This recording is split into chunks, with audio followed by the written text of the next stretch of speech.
It's a strange thing, listeners. Building a business where you are the product, your time, your mind, your energy, all up for negotiation. It's deeply personal, but it's also business. Somewhere between those two worlds, a lot of entrepreneurs start to lose themselves, especially those coming from corporate, where your role defined you, but suddenly your identity defines your role. Today, on this episode on the BizBlend podcast with your host Sana, we are unpacking that messy middle with someone who knows both sides of the financial coin. Listeners, meet my incredible guest, Justin Boyd. He spent over 2 decades in corporate finance and now he helps entrepreneurs find clarity and confidence in their numbers and honestly, in themselves. We'll talk about money, mindset, and also the mental gymnastics of separating the you from the brand. So with that, Justin, welcome to BizBlend, and it's really an honor to have you here with us. Thank you, Sam. I appreciate it. I appreciate you having me on. Totally. Okay. Let's first, Justin, start unpacking with the scenario. Let's try to understand how it looks like when the business is quote unquote you. So, after 20 years in corporate finance, you transitioned into consulting. Now, many, especially, senior employees or, people who have 10, 15, 20 years of experience, I think consulting is something, that I would also personally look for. Where exactly you essentially became the product in this scenario? So what was the most difficult part, the hardest part about that identity shift? Yeah, that's a good question. I think, yeah, and kind of my history, I did spend a lot of time in the corporate world. Even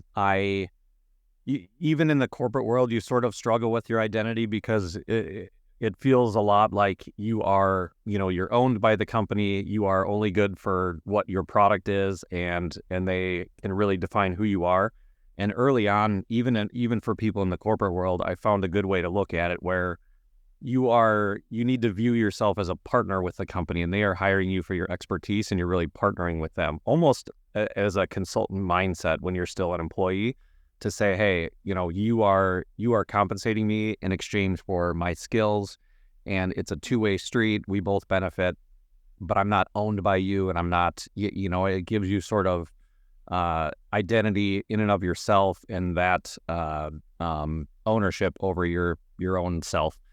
And the hardest part when you go to, sort of separate from that, I really loved, the corporate world. I was treated very well, but it was I always sort of had an entrepreneurial spirit, which was unique because I wasn't raised that way. My parents, my brother, my grandparents, everyone just had a 9-to-5 job. And that's the way I was raised. I'm the first person in my family that started a business. So that was a whole new thing where I was like, I really feel like this is what I want to do, and I can't work for corporate for the rest of my career. But I didn't really have a path or a mentor or guidance or it's a path to follow for someone that already did that. So it was very stressful, and my wife didn't have a regular job either. And so really trying to take that identity and move it into my own business and say, hey, I've sort of worked on honing this ability to view myself as a partner, and how do I bring value to other businesses in the same form or fashion? I'm not an employee anymore, but how do I view that, mindset as the same, where I have skills and I have abilities and I have a product that businesses need? How can I bring that in exchange for, compensation? So I would say, the hardest part was just starting the business to begin with, and not having a path to follow, and kind of trying to figure everything out on my own. And the other hard part is, as you mentioned, me as a consultant sort of being the product. So initially, when you're sort of developing your products and services, like what am I going to offer? What's valuable to people? Every time I got a no, every time people quit, I took that personal as a rejection of me, right? I felt like every time that happened, I was being fired from a job. And so it was really hard to say, you know what?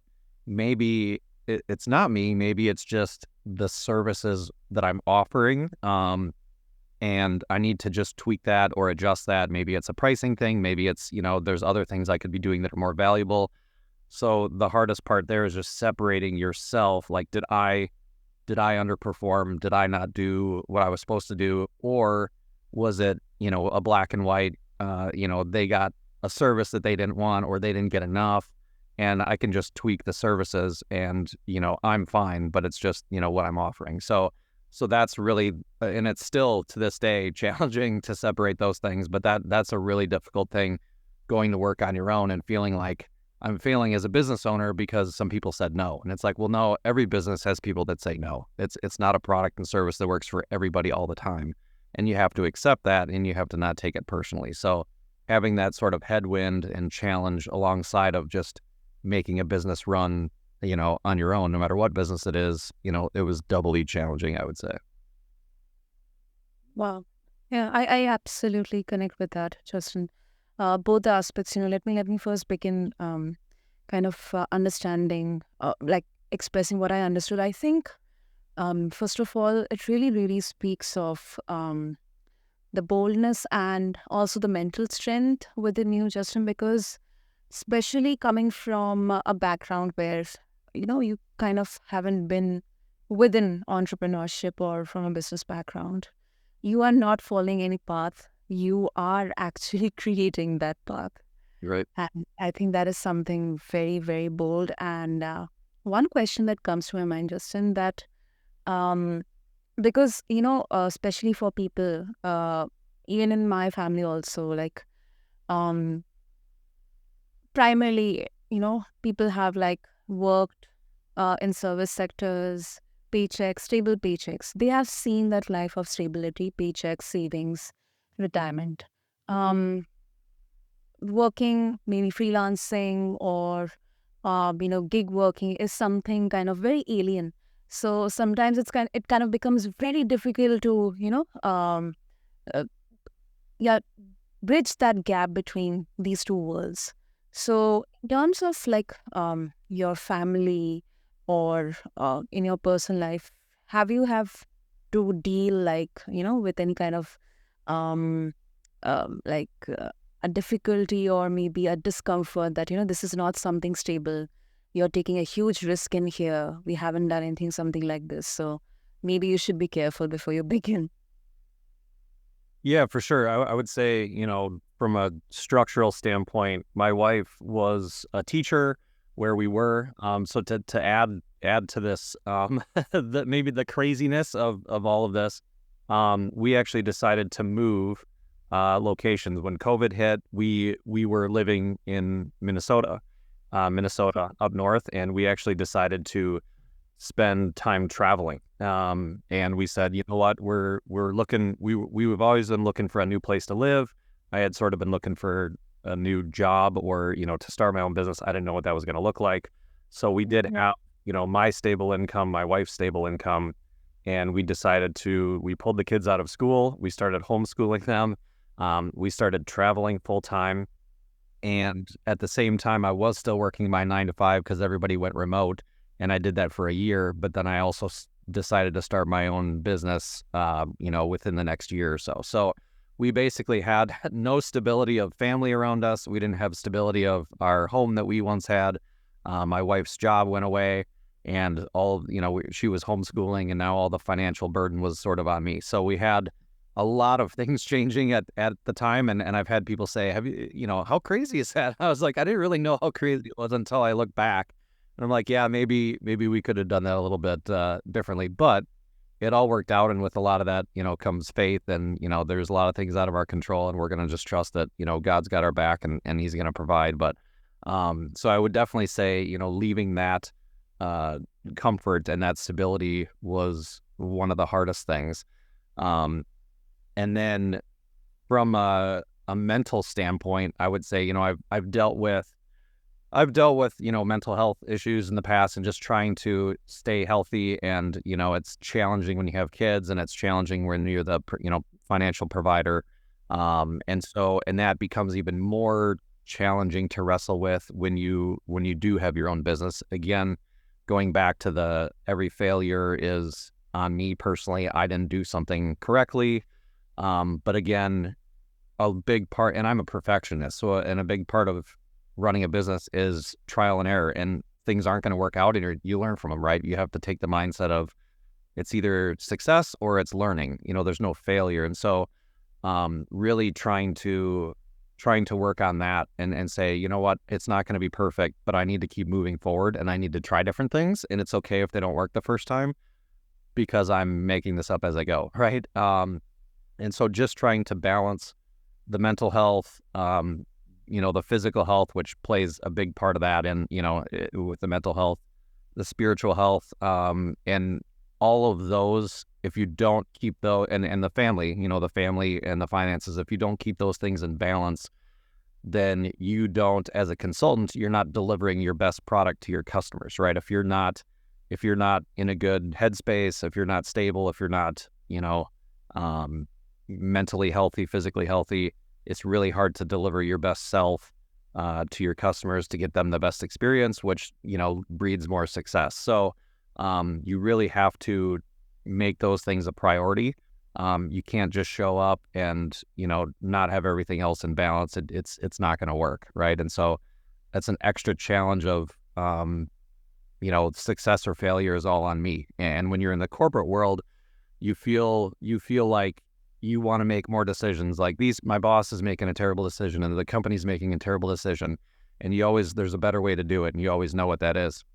But when you get to that point and you're running your own business, it's almost scary at some point. It's almost like there's too many choices. There's too many ways I could go and I can make all the decisions, but it's almost, overwhelming how many different ways you can go that you're just like, sometimes, it's like, I just want someone to tell me what to do, because there's too many choices. So again, keeping everything in balance, and not being afraid to fail, small things, and just trying to work up that courage and trying to forge your new path, see what works, see what doesn't, and not take those things personally. So that's that, in and of itself, historically for me, is trying to keep mentally healthy, physically healthy, and make yourself a priority in order to, deliver the best product. So balancing all that was definitely challenging. I didn't do well, in certain phases of my life, and there's certain weeks and months where I still have challenges with that. But, continuing to work toward it. Daily decisions are huge, right? Every single little decision that you make with what I'm going to eat, what I'm going to work out, what I'm going to do spiritually, makes a big difference. So it's not a all or nothing. It's not like, well, if I don't do it every day, it's a failure. It's no, just do as well as you can, and keep pushing forward and keep trying to make those daily habits a priority. Exactly. I mean, that's and it may sound like a very difficult and very overwhelming terrain, but I think that's where our strength is tested.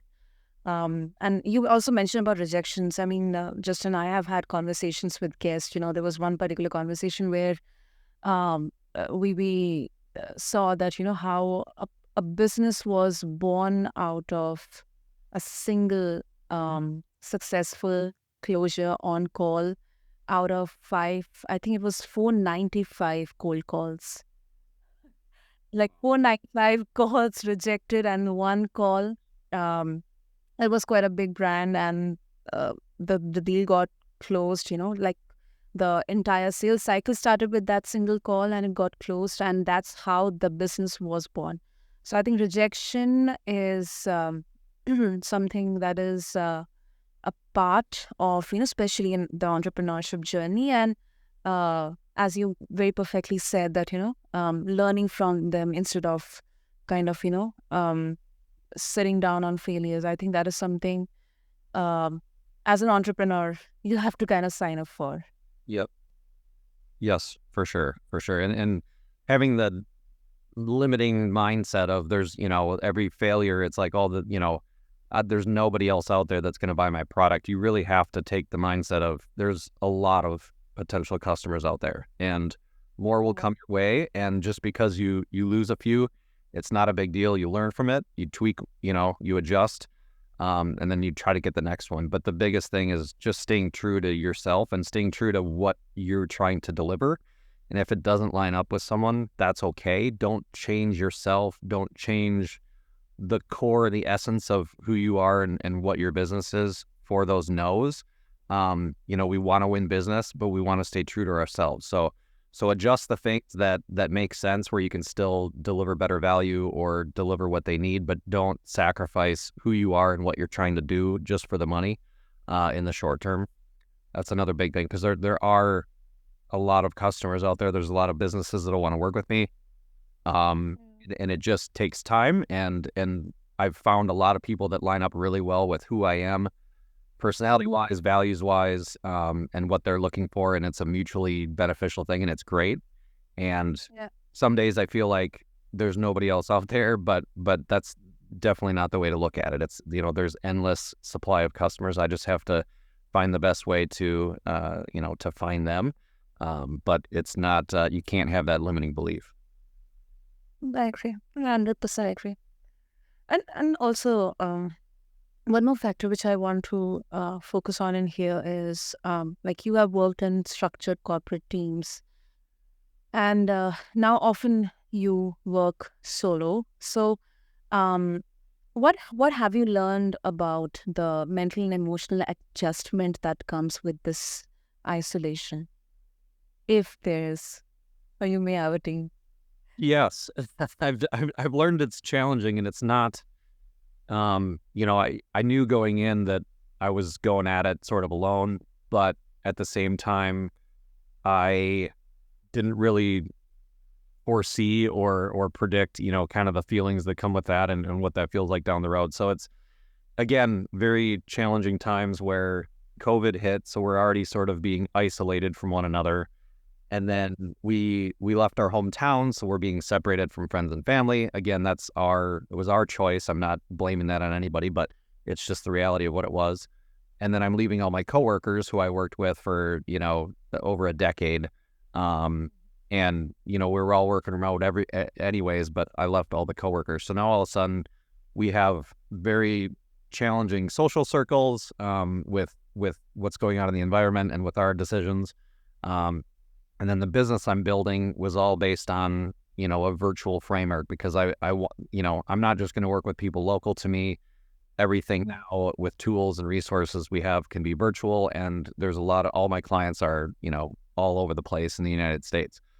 So, but what I found is it's very, just sort of getting up, doing my thing every day. It's very isolating. I'm very reliant on making decisions on my own, working with clients who are not physically there. I do have a couple employees, but they're not physically here either. And so you lose a lot of that social interaction, you know what I mean? Regardless of whether it's a client consultant relationship or a coworker relationship or a boss, employee relationship, you lose a lot of that. So we're living in a new place, we're, making new friends, and I get up every day, and it does a lot of times feel very lonely. And I miss having peers, I would say, to bounce ideas off each other. What if we did this? What if we did that? So I've found that you have to be very intentional about putting yourself in situations to get that social interaction. And it's important for me to do it in arenas where I'm not just trying to get new clients as well, because that you just feel it's different. It changes things. It puts more pressure on it, and it feels like you're watching, you're watching what you say and how you act and all that stuff. So I found it's very important to go out in the community and do networking events. I'm part of a mastermind group, getting together with friends, going to church, like all that stuff. It's very important to be intentional, joining groups of peers of people that do the same thing that I do, making sure I talk with my couple employees and making sure I make time for my family. So you have to be very intentional about setting these things in your life to get that face-to-face interaction with people, because even working with my clients virtually, it's not the same as when I see them face-to-face. And I do see them face-to-face sometimes, thankfully.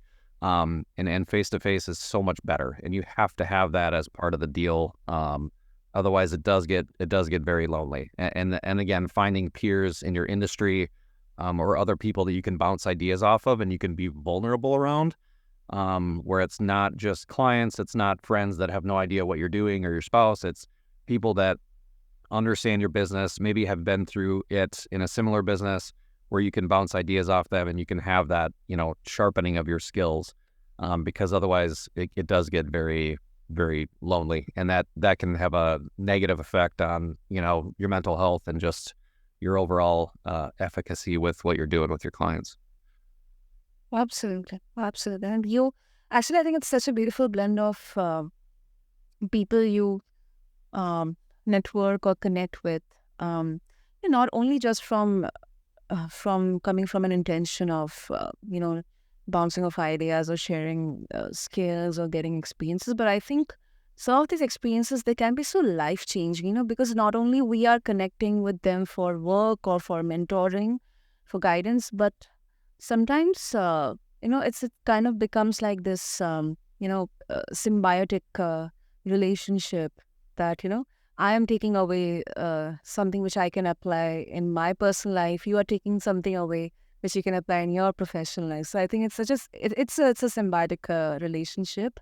And at the same time, also, when you have a family and you are actually giving time to them, I think there's so many parallels between that human connection that we build in a workplace, the situations that we navigate through in both the worlds. So I think that is something for every entrepreneur, every freelancer, especially who are working remotely, who are connecting with clients, both physically and remotely. I think that is something should be leveraged very well. Yes, absolutely. Lovely, lovely. So before we wrap up, Justin, for our listeners, if they would like to connect with you, to seek some guidance, share their thoughts and opinions with you, and also get access to your work, your resources, what would be the best way? Yep, for sure. So our website is yourcashflowcopilot.com. And then Instagram, we are cashflow.copilot. And then I also have, if you want to just, anybody who wants to set up time with me, I love to just chat with people. If they're like, hey, I have a question or I'm working through something, I love just helping people as much as I can. And so I do have a Calendly link. It's calendly.com/cashflowcopilot. Or, you can email me, Justin at yourcashflowcopilot.com. You can email me directly if you want. So yeah, those are all good ways to get a hold of me. Like I said, I'm always willing to help people, and we're also developing an educational platform for those who are a little bit newer and not quite ready to do a full consulting gig.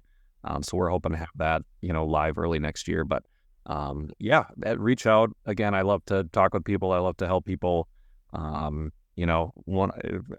I can. So that's my purpose, and that's what I'm here for.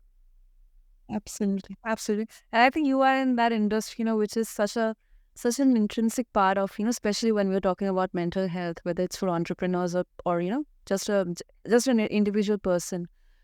Because I think cash flow, finance, spending, expenses, now we are talking about mindful spending. We're talking about financial health, financial wellness. So I think this is such a crucial work that you are doing, and it's really good to see that you are not only focusing on the business or the financial aspect, but it's a focus on the entire, all the aspects, because after all, we all are humans. Yep, absolutely. And sometimes with some of my clients, we do find that, we veer off the financial discussions and it gets into the personal. And, uh, I'm blessed, and I guess I'm thankful for the experiences that I've been through, because I can help to the best of my ability, help guide them and give them ideas on how, to deal with that in their own businesses as well, just like I am. And so that's really rewarding, and that's a lot of fun, and can develop a closer relationship between me and my clients, where it's not always about the dollars and cents all the time.